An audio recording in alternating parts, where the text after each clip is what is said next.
दोस्तों नमस्कार। देश भर के केंद्रीय कर्मचारी तथा राज्य कर्मचारियों का हमारे इस करियर सेक्रेट चैनल पर हार्दिक स्वागत है। मैं तिलक। मित्रों, आज का जो वीडियो है बहुत महत्वपूर्ण है। एक ऐतिहासिक निर्णय हो गया है। आप लोग ओपीएस की मांग कर रहे थे, यानी ओल्ड पेंशन की मांग कर रहे थे, उसके स्थान पर आपको यूपीएस मिल चुका है। कर्मचारियों की बल्ले बल्ले हो गई है। यूनिफाइड पेंशन स्कीम लागू हो गई है, यानी यूपीएस पेंशन स्कीम लागू हो गई है। वेतन की 50% पेंशन अब रिटायर होने पर लोगों को मिलेगी। आप इस वीडियो में जाएंगे, आपको कितनी पेंशन मिलेगी, जानिए क्या है यूपीएस, एनपीएस और ओपीएस, इसमें मुख्य अंतर क्या है, कौन सबसे अच्छा है, सारा डिटेल इस वीडियो में आपको पता चलेगा। अगर आप इस वीडियो में बने रहेंगे, स्किप नहीं करेंगे तो मित्रों, अगर आप नए हैं तो हमारे चैनल को अधिक से अधिक संख्या में सब्सक्राइब कर दीजिए। वीडियो में अंत तक बने रहिए, जिससे आपको सारी घोषणाएं जो सरकार की हुई हैं उसकी जानकारी मिल सके। तो आइए मैं बताता हूं। केंद्र की एनडीए कैबिनेट में अटल बिहारी वाजपेयी सरकार द्वारा 21 साल पहले लागू किए गए न्यू पेंशन स्कीम में रिफॉर्म को मंजूरी दे दी गई है, जिसके समानांतर केंद्र ने यूनिफाइड पेंशन स्कीम लाने का ऐलान किया है, यानी पेंशन में बदलाव किया गया है। बीते दिन शनिवार को केंद्रीय कैबिनेट की बैठक में इसे मंजूरी दी गई और अगले साल अप्रैल से इसे लागू करने का प्लान है, यानी 2025 1 अप्रैल से। मसलन अब तक जहां कर्मचारी को ओल्ड पेंशन स्कीम और न्यू पेंशन स्कीम में एक चुनने का मौका मिलता था और ओल्ड पेंशन स्कीम बंद कर दी गई थी, वहीं अब न्यू पेंशन स्कीम और यूनिफाइड पेंशन स्कीम को चुनने का अवसर मिलेगा, यानी सबके लिए यूनिफाइड इस पेंशन स्कीम को शुरू कर दिया गया है, जिसके तहत कर्मचारियों को आखिरी बेसिक सैलरी के 50% के बराबर आजीवन पेंशन देने का प्रावधान किया जा रहा है। मित्रों, सारा डिटेल आप जानेंगे, आप वीडियो में अंत तक बने रहिए। क्या है यूपीएस, क्या है एनपीएस और क्या है ओपीएस, इसमें अंतर क्या है, कौन अच्छा है। केंद्र सरकार द्वारा संभावित रूप से लागू किए जाने वाले यूनिफाइड पेंशन स्कीम में कर्मचारियों को कई फायदे होंगे, जैसे कि महंगाई बढ़ने के हिसाब से डियरनेस रिलीफ में हाइक मिलेगी, कर्मचारी की मृत्यु पर परिवार वालों को पेंशन का 60% तुरंत देने की गारंटी, और साथ ही ग्रेजुएटी के साथ एक मुफ्त सुपर एनुएशन का भी प्रावधान किया गया है। अगर आप केंद्र सरकार के तहत नौकरी कर रहे हैं या राज्य सरकार के तहत नौकरी कर रहे हैं और अपने 10 साल की नौकरी पूरी कर ली है, तो आपको प्रति महीने कम से कम 10,000 रुपये पेंशन के तौर पर मिलेंगे। मसलन देश में पेंशन को लेकर अब तक 2 योजनाएं थीं, ओल्ड पेंशन स्कीम और न्यू पेंशन स्कीम, ओपीएस और एनपीएस। अब तीसरी होगी यूनिफाइड पेंशन स्कीम, यानी यूपीएस। आइए समझते हैं ओपीएस, एनपीएस और यूपीएस में क्या अंतर है और इनके क्या प्रावधान होने वाले हैं आने वाले दिनों में। तो मित्रों, हम आपको बता दें, सबसे पहले यूनिफाइड पेंशन स्कीम के बारे में जान लीजिए। यूनिफाइड पेंशन स्कीम का यूपीएस केंद्र की एनडीए सरकार द्वारा शुरू की गई नई पहल है। यह ओल्ड पेंशन स्कीम की ही तरह काम करेगा और साथ ही इसमें न्यू पेंशन स्कीम में कुछ जरूरी बेनिफिट शामिल किए गए हैं। यूपीएस क्यों अलग होगा, तो आपको अगर इसके बारे में बताया जाए तो पेंशन की राशि रिटायर्ड लोगों को रिटायर्ड होने से पहले नौकरी के आखिरी 12 महीनों में मिलने वाली उनकी बेसिक सैलरी का 50% पेंशन के तौर पर मिलेगा। यानी अगर आपने नौकरी पूरी कर ली है तो आपको जो बेसिक सैलरी मिल रही थी उसका 50% दिया जाएगा। आमतौर पर इसका पूरा फ़ायदा उन्हें ही मिलेगा जिन्होंने 25 साल की नौकरी पूरी कर ली है। इससे कम, जैसे कि अगर आपने 10 साल और 25 साल के बीच में नौकरी की है तो उसी तरह से वर्षवार सिस्टम बना करके एडजस्ट किया जाएगा, तो आपका पेंशन उसी हिसाब से एडजस्ट हो जाएगा। इसमें कोई दिक्कत की बात नहीं है, थोड़ा कम मिलेगा लेकिन मिलेगा। फैमिली पेंशन, अगर कर्मचारी की मृत्यु हो जाती है तो इस हालत में उसके परिवार को पेंशन का 60% हिस्सा वो रकम कर्मचारी की मृत्यु के तुरंत बाद परिवार को दिया जाएगा। मिनिमम या न्यूनतम पेंशन, अगर आप किसी कर्मचारी ने कम से कम 10 साल की नौकरी पूरी की है तो उन्हें कम से कम 10,000 रुपये पेंशन जरूर दिया जाएगा। यह मिनिमम रखा गया है, इससे कम पेंशन किसी को नहीं दिया जाएगा। योगदान कितना देना होगा, सरकारी कर्मचारी अपने वेतन का 10% देगा हर महीने।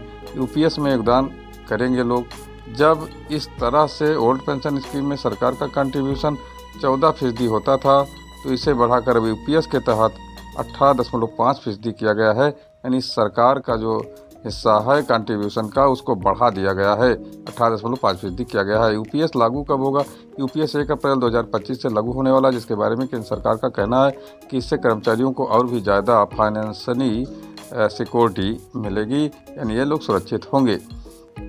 मित्रों, यूपीएस के बारे में अगर बात किया जाए, आप लोग जान रहे हैं कि अगर ओपीएस के बारे में बात किया जाए, पुरानी पेंशन के, तो कर्मचारी का कोई योगदान नहीं होता था, सरकार का योगदान ही होता था।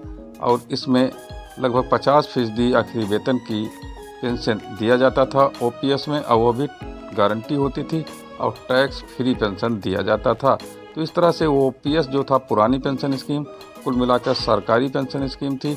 इसमें कोई भी योगदान जो है कर्मचारी द्वारा नहीं दिया जाता था। और जो ये एनपीएस है, ये सब वित्त पोषित हैं, यानी आप जो उसमें राशि जमा करेंगे उसके अनुसार ही आपको जो है पेंशन मिलेगी। अब जैसे एनपीएस के बारे में अगर बात किया जाए, तो एनपीएस में 14% सरकार देती थी, और जो कर्मचारी का हिस्सा होता था 10%, उसी के आधार पर टैक्स फ्री विड्रॉल यानी रिटायरमेंट के बाद उनको दिया जाता था।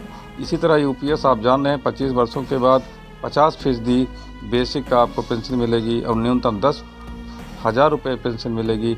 18.5% सरकार का योगदान होगा, 10% कर्मचारी का योगदान होगा। तो ये कुल मिलाकर बहुत अच्छी स्कीम है। न्यू पेंशन स्कीम एनपीएस के बारे में अगर हम बात करें, तो न्यू पेंशन स्कीम 2004 में अटल बिहारी वाजपेयी सरकार ने लॉन्च की थी। इसे ओल्ड पेंशन स्कीम की तरह लागू करने का प्लान था, लेकिन इसका विरोध हुआ, और लंबे समय से इसका विरोध हो रहा है।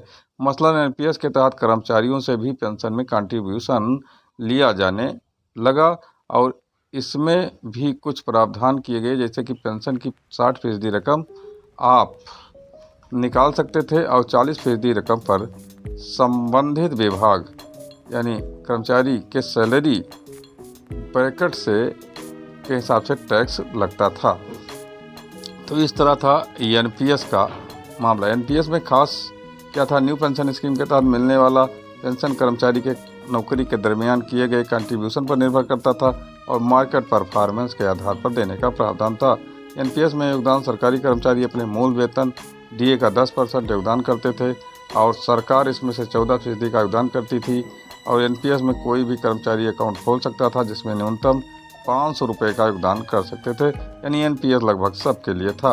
एनपीएस में 2 प्रकार के अकाउंट होते थे। टीयर 1 एक मैंडेटरी अकाउंट था, जिसमें रिटायरमेंट पर टैक्स बेनिफिट भी मिलते थे, और टीयर 2 जो था मित्रों, उसके बारे में अगर हम बताएं, तो ये एक ऑप्शनल कंट्रीब्यूशन अकाउंट है, जिससे किसी भी समय कर्मचारी अपने पेंशन की रकम कुल मिलाकर निकाल सकते हैं, लेकिन इनसे कुछ टैक्स बेनिफिट उन्हें नहीं मिलता था। तो टीयर 1 टीयर 2 जो एनपीएस था, एनपीएस की बहुत सारी खामियां थी, इसी से लेकर कर्मचारी खिन्न थे, और कर्मचारी रिटायरमेंट पर एक मुफ्त एक्यूमुलेटेड कॉपर्स और पेंशन की 60% रकम निकाल सकते थे। बाकी रकम का इस्तेमाल रेगुलर पेंशन के भुगतान के लिए एन्युटी खरीदने में किया जा सकता था। टैक्स बेनिफिट, अगर आपका अकाउंट एनपीएस के तहत आता है, अगर आप एकमुश्त 60% रकम निकालते हैं तो उस पर कोई टैक्स नहीं लगेगा, लेकिन बाकी 40% रकम पर आपकी सैलरी ब्रैकेट के हिसाब से टैक्स लगेगा, यानी एनपीएस में टैक्स फ्री नहीं था। अब जो ओल्ड पेंशन स्कीम ओपीएस थी, उसके बारे में अगर बात की जाए, तो ओल्ड पेंशन स्कीम के तहत सरकारी कर्मचारियों को सरकार की तरफ से उनकी आखिरी सैलरी के आधार पर पेंशन मिलते थे, और मासिक पेंशन देने का प्रावधान था। मसलन इस योजना के तहत अगर बात करें, तो कर्मचारियों को पेंशन में कंट्रीब्यूशन नहीं देना होता था, सारी जो है कंट्रीब्यूशन सरकार का होता था। इसलिए ओल्ड पेंशन बहुत ही लोकप्रिय था मित्रों। अब ओल्ड पेंशन ओपीएस स्कीम के तहत सरकारी कर्मचारियों सरकार की तरफ से उनकी आखिरी सैलरी के आधार पर मासिक पेंशन देने का प्रावधान है। मसलन इस योजना के तहत कर्मचारियों को पेंशन में कंट्रीब्यूशन नहीं देना होता था। हालांकि इसी की तरह 2004 में तत्कालीन वाजपेयी सरकार ने न्यू पेंशन स्कीम लॉन्च की थी, जिनका खूब विरोध भी हुआ, और अब तक के चुनावों में ओपीएस को मुद्दा भी बनाया गया, और इससे वर्तमान एनडीए सरकार का नुकसान भी हुआ। कम सीटें आईं। इसे दोबारा से लागू किए जाने के वादे किए जाते रहे लोगों द्वारा, लेकिन वादे नहीं किए गए। अब ओपीएस की खास बात और मैं आपको अगर बता दूं मित्रों, तो ये कुल मिलाकर के रिटायरमेंट के दौरान कर्मचारी को उनकी आखिरी सैलरी जो होती थी, जो महीने में सब मिलाकर महंगाई और मूल वेतन 50% के बराबर पेंशन दिए जाने का प्रावधान उसमें किया गया था। तो ये बहुत अच्छा योजना था। कंट्रीब्यूशन पेंशन की पूरी लागत केंद्र सरकार वहन करती थी और इसका मतलब है कि ओपीएस के तहत कर्मचारियों को पेंशन में अपना कंट्रीब्यूशन नहीं देना होता था। पात्रता ओपीएस सिर्फ उन सरकारी कर्मचारियों पर लागू होता है जो 1 जनवरी 2004 के पहले नौकरी में शामिल हुए हैं। तो कुल मिलाकर के तो ओपीएस का मामला हो गया मित्रों। अब एडजस्टमेंट पेंशन की महंगाई भत्ते डीए में होने वाले बदलावों के मुताबिक समय समय पर एडजस्ट किया जाता है ओपीएस में, और महंगाई भी मिलती है, भत्ता भी मिलता है। तो कुल मिलाकर ओपीएस एक वेतन जैसा होता था, लेकिन अब जो है जो नया यूपीएस देखा गया है उसमें कुछ बदलाव किए गए हैं। ओपीएस में टैक्स पेंशन पर कोई टैक्स नहीं देना होता था, हालांकि एनपीएस और यूपीएस में कुल मिलाकर टैक्स का प्रावधान किया जा रहा है। तो कुल मिलाकर ओपीएस तो सबसे अच्छा था, लेकिन एनपीएस और ओपीएस के बीच में यूपीएस लाया गया है। वो भी एक अच्छी स्कीम है। जहां कर्मचारी परेशान थे वहीं अब मान कर चलिए उनको राहत मिलेगी।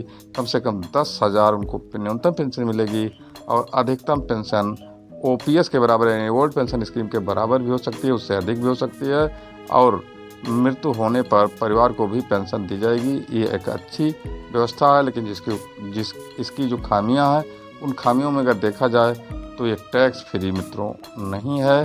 और अगर टैक्स फ्री नहीं है तो कुछ अगर धनराशि पर टैक्स देना पड़ता है तो इसको भी सरकार को